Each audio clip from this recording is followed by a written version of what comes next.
Hello guys. आज से हम हमारा सेकेंड चैप्टर स्टार्ट करेंगे जिसका नाम है consumer's equilibrium preferences and budget. Okay, so हम पहले इसकी एक डेफिनेशन पढ़ते हैं। आप इस बॉक्स पर ध्यान दीजिएगा। The final product of the consumer however is not a physical product to be seen, tasted and handled. It is psychological product technically known as utility. ये डेफिनेशन दी है नी ई वॉल्डिंग ने, और यहाँ पर यूटिलिटी की ये डेफिनेशन है। ये बताते हैं कि कंज्यूमर का एक फाइनल प्रोडक्ट जो कि फिज़िकली न टेस्ट किया जा सकता है, ना उसे ना टेस्ट किया जा सकता है, ना उसे हैंडल किया जा सकता है, ना पकड़ा जा सकता है। ये एक साइकोलॉजिकल फेनोमेना है जिसे जो कि सेटिस्फेक्शन को बताता है। ओके, नाउ हम सबसे पहले यहाँ पर हमारी कंज्यूमर की मीनिंग पढ़ेंगे कि कंज्यूमर होता क्या है। इंट्रोडक्शन में क्या दिया गया? A consumer is one who buy goods and services with a view to satisfying his wants. He is prime decision maker of consumption pattern. His main motto is to get maximum satisfaction from spending his income on different goods and services. Since the resources are scarce in relation to unlimited wants, a consumer is bound to follow certain principles or laws in order to achieve the point of maximum satisfaction. यहाँ पर consumer की meaning बताते हुए ये बताया जा रहा है कि कंज्यूमर वो पर्सन होता है जो प्रोडक्ट खरीदता है in order to satisfying his want. वो अपनी वांट्स को सेटिस्फाई करने के लिए कोई भी प्रोडक्ट खरीदता है। ओके, जिसका मेन मोटो क्या होता है? Maximum satisfaction. अगर वो दो रुपये खर्च कर रहा है तो उसको सबसे ज़्यादा सेटिस्फेक्शन मिले। अब वो 2 रुपये हों या 10 रुपये हों, जितने भी हों, वो ये चाहता है कि उस प्रोडक्ट से उसको मैक्सिमम सेटिस्फेक्शन मिले। ठीक है, अब हम इसको जानने के क्या तरीके होते हैं यहाँ पे देखिए। These are two principal approaches to analyze consumer behavior and equilibrium. Consumer behavior को जानने के लिए दो अप्रोचेस बताए गए हैं।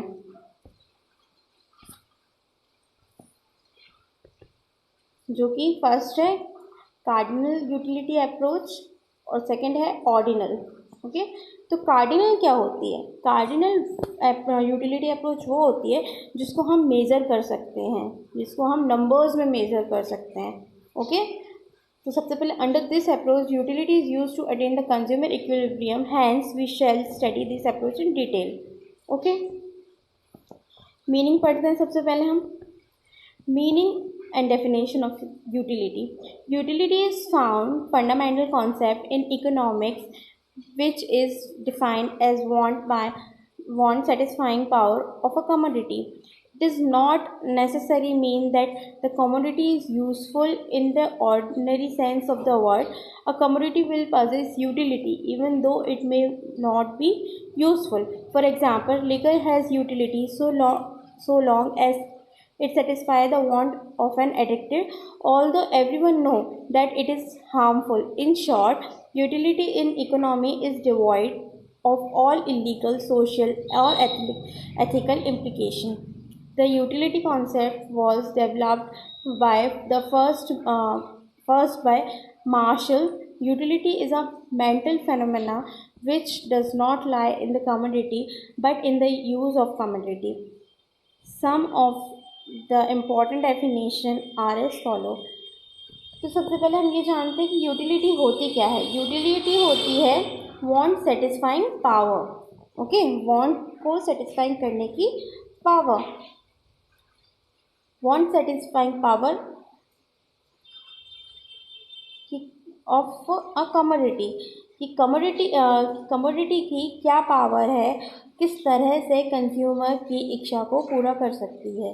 ठीक है, इच्छा को, ज़रूरत को वो पूरा कर सकती है, उसे हम यूटिलिटी कहते हैं। ओके, अब जैसे कि यहाँ पे ये भी बताया गया है कि it is not necessary mean that commodity is useful in the ordinary sense of word. ज़रूरी नहीं है कि जो उस कमोडिटी का यूजफुलनेस हो। जैसे कि यहाँ पर एग्जाम्पल भी दिया है, जो लिकर एडिक्टेड हैं ठीक है, अल्कोहलिक पर्सन है, वो अल्कोहल पीता है, उसको उससे यूटिलिटी मिलती है, लेकिन ये उसके लिए हार्मफुल भी होती है। तो ऐसा नहीं है कि उसका कोई पॉजिटिव फेज़ हो, उसका नेगेटिव फेज़ है, उसको भी हम यूटिलिटी ही कहेंगे उसकी। ओके, यहाँ पर हम एक दो डेफिनेशन पढ़ते हैं। फर्स्ट देखते हैं हम।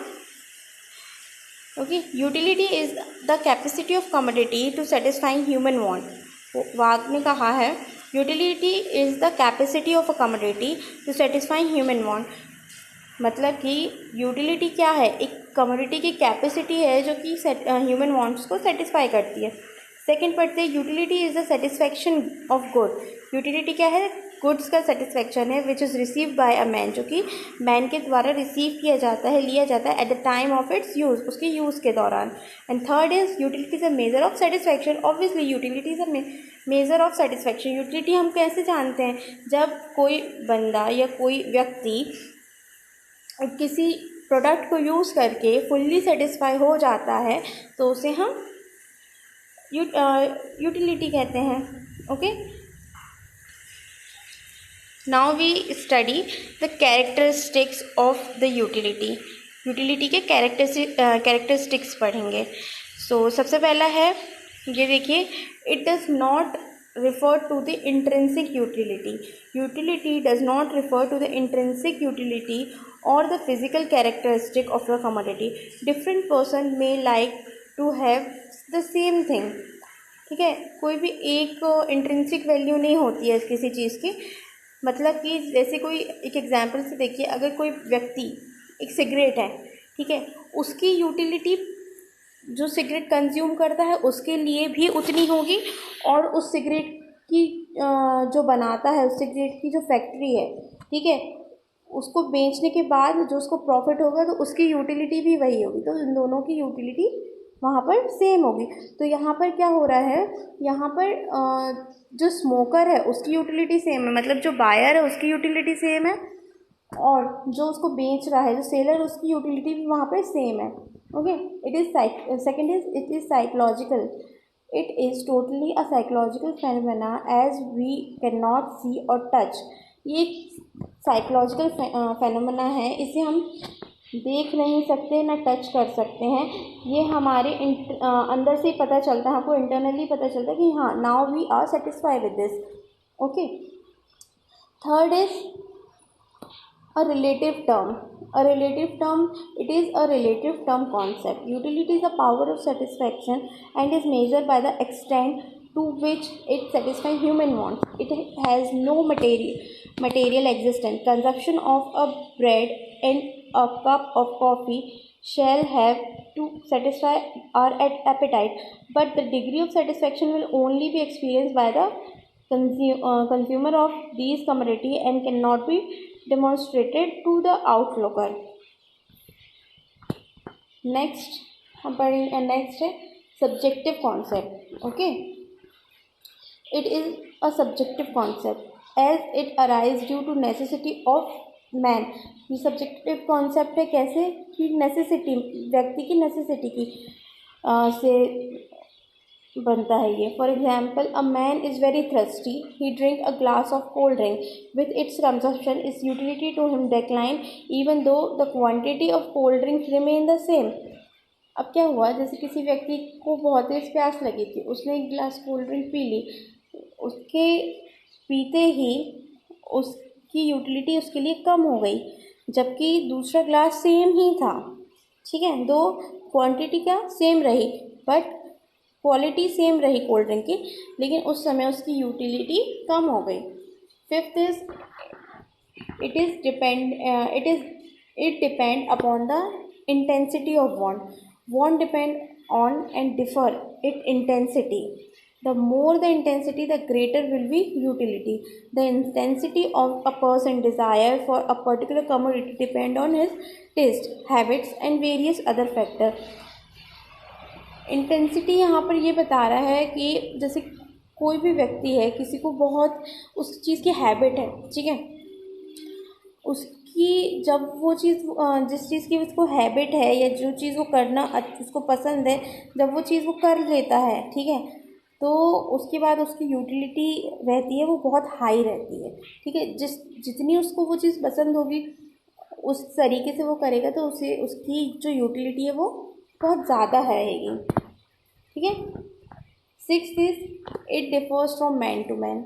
ओके, यस, जैसे कि हमने पढ़ ही चुके हैं, utility man to man differ करती है। कैसे करती है? जैसे कि हमने सिगरेट का एक एग्जांपल लिया था कि स्मोकर की यूटिलिटी वहाँ पर अलग है, ओके, वो इंटरनल सेटिस्फेक्शन हो रहा है उसको इस कंज्यूम करके, और बेचने वाले की वहाँ पर यूटिलिटी अलग है क्योंकि उसको वहाँ पे प्रॉफिट मिल रहा है। 7th is no rational significance. The term utility has been used in economy without any rational significance. The consumption of a particular commodity may be harmful, immoral or illogical. यहाँ पर कोई रैशनल सिग्निफिकेंस नहीं है। जैसे कि alcohol है, उसको पीने के बाद किसी व्यक्ति को सेटिस्फेक्शन मिल रहा है, okay, but that will be harmful for him too, so there is no rational significance for him, okay. Again, it is only a satisfying power. ये सिर्फ एक satisfying power. In economy, utility is not understood in relation to its quality और moral value. वो quality और moral value, वहाँ ethical value कुछ भी नहीं देखेंगे, वो सिर्फ एक satisfying power है, okay. अब हमने जैसे यूटिलिटी पढ़ लिया, अब हम ये जानेंगे कि उस यूटिलिटी को मेज़र कैसे किया जाता है, ओके, हाउ इट्स मेज़र। तो इसके 2 तरीके हैं, ठीक है। सबसे पहला क्या है? Money major. मनी मेजर क्या है? Economists have devised an indirect method of measuring utility, the amount of money that a person is prepared to pay for commodity rather than go without it. It is the measure of the utility. For example, during examination day, if some boy need an important book, he may be ready to pay even 50 rupees for a book of 20 rupees. Okay, ये money major में define करी जा रही है, okay. जैसे किसी व्यक्ति को किसी बुक की बहुत ज़्यादा ज़रूरत है तो वो 20 रुपये की बुक उस टाइम वो 50 रुपये में खरीद सकता है, ठीक है। तो यहाँ पर क्या मनी मेजर हो रहा है। नेक्स्ट क्या है? Unit measure. अब उसको यूनिट्स में मेजर करा जा रहा है। यूनिट्स में उसको क्या कहा जा रहा है? Utils, okay. क्या कहा जा रहा है? Utils, okay. अब जैसे कि इकोनॉमिक्स में क्या बताते हैं कि जो मनी है और ये यूटिल्स है उनको हम सेम मान कर चलते हैं, ठीक है। यानी कि अगर हम 1 रुपये स्पेंड करेंगे किसी चीज़ पर, ठीक है, अगर हम 1 रुपये, तो हमको कितनी यूटिलिटी मिल रही है? हमको उसमें 1 यूटिल्स मिल रही है, यानी कि वो मॉनेटरी वैल्यू 1 रुपये यहाँ पर मनी हो गया और 1 यूटिल्स हमारी यूनिट हो गई है, ओके। तो ये हम यहाँ पर हम इसको मान के चलते हैं। Now third is cardinal approach and ordinal approach. The term cardinal and ordinal, यहाँ पर अब हम बात करेंगे third, cardinal approach and ordinal approach. The term cardinal, okay, the term cardinal and ordinal has been borrow from mathematics. जैसे कि मैंने आपको कि जो कार्डिनल अप्रोच है, कार्डिनल मतलब जिसे कोई भी चीज़ किसी चीज़ को नंबर में रिप्रेजेंट करते हैं उसे हम कार्डिनल कहते हैं, okay.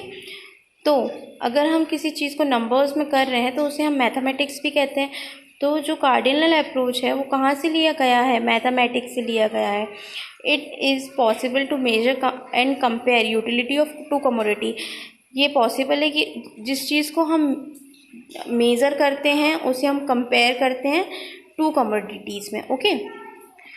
For example, an apple में yield to consumer a utility of 20 units where an orange yield him a utility of 10 units, ठीक है। जैसे कोई व्यक्ति है उसको 20 एप्पल कंज्यूम करके उतनी ही सेटिस्फेक्शन मिल रहा है जितना उसे 10 ऑरेंजेस से मिल रहा है, ओके।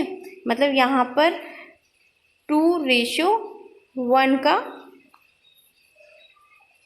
को हम मान के चलेंगे। Okay, now other thing, according to the concept of ordinal utility, हम ऑर्डिनल की बात करें तो the utility derive from the consumption of commodity can not be measure, यहाँ पे मेजर नहीं होती, मच लेस कंपेयर्ड, यानी कि कम और ज़्यादा में कंपेयर्ड की जाती है। मतलब कि जैसे कि हम यहाँ पर ही लेके चलते हैं एप्पल एंड ऑरेंजेस को, जहाँ पर एक ऑरेंज से उतना सेटिस्फेक्शन मिल रहा है, वहीं 2 एप्पल से किसी व्यक्ति को उतना सेटिस्फेक्शन मिल रहा है। तो कंपैरेटिवली ऑरेंज ज़्यादा पावरफुल है एप्पल के मुकाबले। ओके, तो यहाँ पर कंपैरिजन हो रहा है, तो इसे हम कहेंगे ऑर्डिनल यूटिलिटी।